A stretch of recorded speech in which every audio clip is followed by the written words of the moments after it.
back to the YouTube channel Pro Enter Vids, and this is my thoughts on the signings of Paul Alamoti and Brad Schneider for the Penrith Panthers in 2024. So yeah, obviously these two have been picked up for the club. Saw one coming, Brad Schneider, but the Paul Alamoti signing, no way, I did not see that coming. I knew that the Bulldogs weren't keen on keeping him long term because they had Bronson Xerri and Stephen Crichton and Blake Taaffe and all these other outside backs coming to the club next year, but I didn't think Penrith would pick him up, to be honest.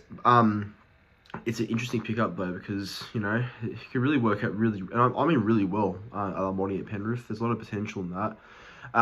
But yeah, look, obviously, you know, Alamoti signed for 2 years, and I think Schneider is the 1 year only because he'll be mainly depth. Whereas with Alamoti, he might be depth as well, but he might actually have a chance of starting, more of a go of starting than Schneider. But we'll see what happens. You know, should be good. But before I get into my full thoughts on the signings, please be sure to like this video and subscribe to the YouTube channel. My goal is to get to 3,700 subscribers by hopefully the end of September this month. So if you're enjoying the content and if you are enjoying what videos are being put out for you guys, then please do consider subscribing. It means a lot to myself and this channel. But oh wow, well look, obviously did not see the Alamoti signing coming. I'll start with Alamoti first. So look, back in 2021 I heard about him, right? And a lot of people were saying that he's long-term at the Bulldogs, he's a long-term centre, he's a long-term investment for that club, and they should definitely put faith and time into him because he'll develop into a beast, which everyone thought he would.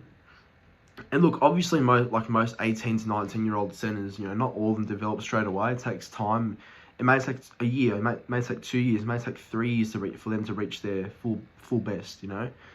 And obviously, Alamoti started pretty well this year, I thought. You know, at the Bulldogs, getting his first full crack in the first grade team in the centres, playing outside Bato Car.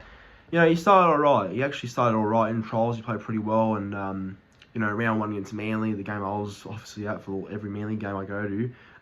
Yeah, I watched him live there for the first time and he played pretty well, I thought. But I guess, look, not every rookie is going to be pitch perfect every game. I think there were games where he just slid off and wasn't consistent. And that'll be worked on over time. That'll be worked on, you know. I can't name one rookie in their first season as an 18 or 19-year-old, if that's how young they are, that doesn't make a mistake. You know, plenty of them do. It happens. It's part of their development and it's part of them just being the player that they anticipate to be going forward. So look, Alamoti will develop into a fine first grader, and at the Panthers, he might really go really well there, I reckon. So he'll replace Stephen Crichton in the centres, I'm assuming, unless Taylor May starts in the centres or Sunil Taruva goes to the centres and then Taylor May's the wing next year. Don't know what Penrith's plans are, but yeah, no, Alamoti's a big signing for Penrith, I reckon.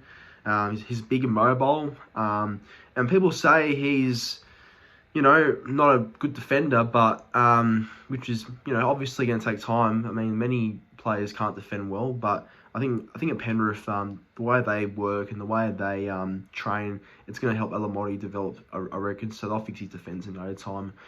But yeah, just for him being so young and being a local junior at the Bulldogs, it's pretty disappointing that this did not work out for them. And I don't know, I think the Dogs might regret losing Alamoti. I really think they do. They could, you know. I get they've signed players, but the Bulldogs are just so prone to signing players now. It's not even funny. I mean, you know, them signing players, in my opinion, does not send a good signal to their juniors, like Aravrillo, for example, who left to go to the Dolphins, and the same Alamoti. But I don't know, maybe Gus has a plan. But, you know, they seem to be having a very interesting strategy in who they're signing at the moment. So, oh well, that's on them, I guess. But, no, look, Alamoti will be big for Penrith, I reckon. I think for him only being 19 years old, turning 20 years old next year, the amount of time he has in his career to really fulfill it, it's crazy. And at Penrith, you know, such a good system that's been dominant for the last few years now. There's no better club that he could develop his footy at. So I really rate this Alamoti signing. It's huge for Penrith. And as for the Brad Schneider signing, well, he's pretty much the... you know, pretty much the, what can we call it, the Sean O'Sullivan and the Jack Cogger of the Panthers. So he won't start anywhere, probably. He'll only start and play whether Nathan Cleary or Jerome Luai are out for Origin or one of them's injured, for example, or suspended. That's the only time Brad Schneider will play. So the Panthers had Sean O'Sullivan back in 2022, and he took over at halfback a few times when Nathan Cleary was down with injury or suspension. And same with Jack Cogger this year. You know, Jack Cogger's come from the Huddersfield Giants. He's been at Bulldogs and the Knights before, and he's really stepped up his game this year. Like, I know he's not a consistent first grader, but Yeah, he's played really well, whenever he's coming to fill in the halves. Obviously when Cleary was out for a bit there in the middle of the season, he was playing with Jerome Luai in the halves against the Roosters at Allianz, and he had a great game. That's the start of his progress at the Panthers. And now that Jerome Luai's out because of that shoulder injury, he played finals week 1 last week against the Warriors, and he killed it. And he's been killing it all season whenever he's been called in to play for the Panthers this year. So, losing Cogger is not great for Penrith for their depth, but they replace him with another similar sort of player to Brad, which is Brad Schneider. Schneider, he debuted in 2021 for the Raiders. Yep, and he played a few games there and he looked all right. Can goal kick too, and seems to have a good kicking game from memory.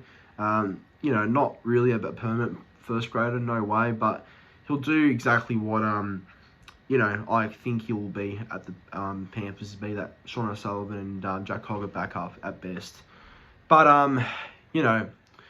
look, he'll be a good pickup, I reckon. Brad Schneider, I think he'll never disappoint Penrith when he's called on to play first grade, and I think he'll do a job. He'll do a job. He won't go there and not do anything. He'll definitely add something to that team, whether it's during Origin or during a time where either Luai or Cleary are injured.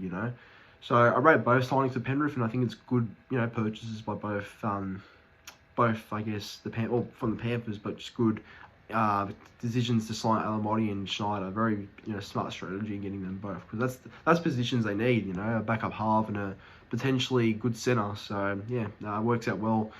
But what's your thoughts on these signings? Let me know in the comment section down below. But again, like, comment and subscribe, and thank you for watching.